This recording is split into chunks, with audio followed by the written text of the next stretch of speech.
All right, so I haven't done this type one before, but let's get into it, okay? Let's do prison etiquette day one. Okay, so we're going to assume that you did some county jail time. All right, we're going to assume that you at least did 30 to 60 days. So you have a little bit of idea on how the fucking game is run. All right. So you probably started your day off at about 3 o'clock in the morning. They got you up out of the jail. They routed you up, got you handcuffed. You just rolled. Let's say that you just spent the last 4 to 6 hours on a fucked up type of bus and a fucked up housing, being scrunched next to people who stink, smell, fart, all types of things. All right, so here you are now at your diagnostic and receiving center. All right, what's that about?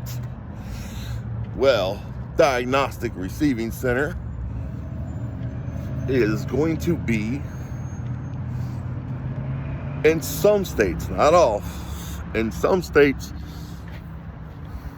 it's going to be receiving center, and that's going to be where you're going to go, and you're going to go through a whole medical background. Look, they're going to draw blood on you. They're going to test you for tuberculosis. They're going to test you for a shit ton number of things. And then when you think you've had enough, now comes the fucking mental health part. Now you're going to go into that. And you're going to go into your childhood and abuse and things of that nature. All right? Now, all this is not, none of this is going to be like, hey, they're going to do this, and then they're going to do this, and then they're going to do this. All right? Each state has their own. Tell you a little bit about my experiences. Most of the time, it's as soon as you get off the bus, you go straight into the shower. All right? You're buck naked and Florida man. All right? You're buck naked. Usually within about 20 minutes of getting to the fucking prison. All right, you're showering, you're delicing, they're giving you your clothes. From there, it's,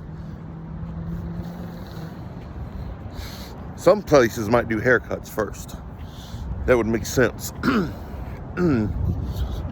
A lot of people, usually when they're in the county jail and they know they're going to prison, they start cutting their own hair, especially if they know that their particular state is going to do mandatory haircuts. All right, so either way, all right, you're showered, you got a haircut, you got your clothes. Now you're sitting on a bench. Tattoos. Anybody that's got tattoos, guess what? They're going to give you a fucking paper. And they're going to say, write down all your tattoos. Do you know what I do? I don't do that shit. I write down tattoos everywhere that I got tattoos. But it doesn't matter. They're going to stick you in a fucking... They've updated their shit, man. This is not your daddy's fucking prison entry system. All right? You're going to walk in there. They're going to fucking... It's a 3D fucking camera. You're going to spin around. It's pretty some high-tech shit now, but they're going to take a picture. They're going to do this 3D shit. They're going to have everything that you got. All right? And if they give you any slack, you just got to say, I can't spell, I can't read and write. And then they won't fucking give you any slack about motherfucking writing tattoos. Just instead of describing everything, you tell them you can't spell. All right? Because guess what? Them guards assume everybody can't spell. They think they're the smartest person in the room. You imagine that? They think the only thing smart they ever did in their life was not get in trouble or not get caught. Okay. Now from there, then it goes into they're probably gonna feed you either a lunch or they're gonna get you to your first chow hall visit. Your first chow hall visit's gonna be amazing, and you're gonna think, oh my God, I love it here. Because the food's gonna be amazing, especially compared to county jail food. So what's next? All right, get you to a cell. They get you to a cell. They put you on a shelf, put you in a cell. You may or may not get a shower that night. It just all depends. But unless you got there on a Friday, typically, man, I've seen my experiences, that's Tuesday, Wednesdays, and Thursdays is prison transport days. All right, so from there, then we do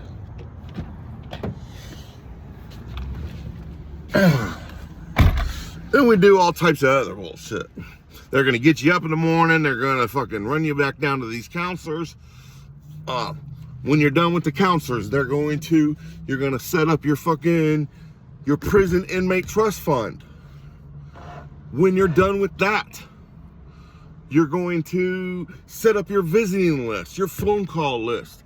Everything's got to be approved. All right, you'll get no visitors at the at receiving. You'll get no visitors whatsoever. Now, what else? What else is after all of that? Probably as soon as they stuck you in your cell, you were probably so fucking dead tired, you just went in there and went to sleep. All right? Especially in receiving, it's not going to be like your parental institution. Nobody's going to come up and ask you for your paperwork. Your cellmate's probably going to ask you. All right? And that could either be beef or no beef, depending on your charges and depending if you guys are cool. And then, so that's a whole that you got to start working that social game as soon as you walk into the fucking cell. Your social game is on. All right, and from there, it just goes. I mean, that's where you start clicking, and you're gonna start to learn the rules of everything. Listen, don't come in there thinking that you're gonna be Billy Badass. First of all, if you're going to a receiving center, you're gonna be locked down for a long time. All right, you'll be locked down for a long time. That being said, nobody has commissary, so anything of value that you have, you're gonna want to hang on to it. Especially, man, when it comes to hygiene products, because anything that you have in receiving is just going to be a blessing. All right. Now, in the next video, we'll talk about day one, arriving at your parental institution. Make sure that you guys are subscribing. Let's build this channel up. Let's go, let's go, let's go. Okay. I am your tatted Hoosier guy. And I did time. I did 9 years in the state of Virginia. I did 3 in the feds. I did 2 in the state of Indiana, and I've been in prison just way too damn many times. Why? Because I was fucking stupid. All right, but now I'm going to give you guys how it is. If you got questions, you're facing prison time, make sure that you're subscribed to this so you can get notifications when we put out a new video. All right, much love, mad respect. All right, stay out, stay free.